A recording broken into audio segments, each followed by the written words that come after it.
Si Lino at ang lihim ng lumang bahay. Sa isang tahimik na baryo sa probinsya, nakatira ang 10 taong gulang na si Lino, isang batang mahilig sa pag-imbento ng mga laruan mula sa basura at paglalakbay sa paligid ng kanilang lugar. Isang araw, habang naglalaro sa tabi ng ilog, may nakita siyang lumang sulat sa loob ng bote na inanod sa tubig.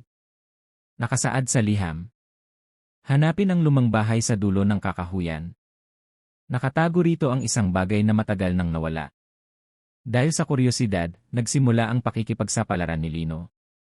Dala ang kanyang backpack na may baong tubig, tinapay, at isang flashlight, sinundan niya ang daan papunta sa lumang kakahuyan. Habang naglalakad, dumaan siya sa matataas na damuhan, tumawid sa maliit na tulay na kahoy, at nakarinig ng huni ng mga hayop na tila binabantayan siya.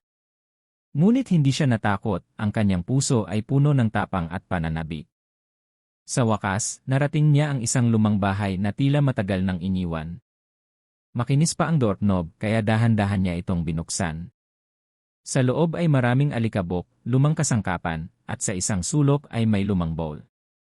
Binuksan ito ni Lino at sa loob, nakita niya ang isang lumang diary, larawan ng isang batang babae na may sulat sa likod. Para sa makakahanap nito, ikaw ang susi sa pag-aalaga ng ating baryo. Huwag mong kalimutan na ang kabutihan at malasakit ay kayamanan na hindi nawawala. Pag-uwi niya, ibinahagi niya ang kanyang natuklasan sa kanyang lola, na napaluha sa tuwa.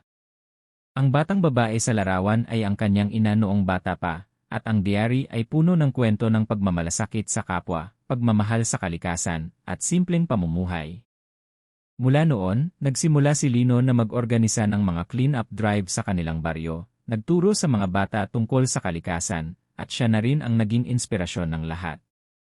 At natutunan niya na ang tunay na pakikipagsapalaran sa realidad ay ang pagtuklas ng kabutihan sa sarili at pagbabahagi nito sa iba. Wakas.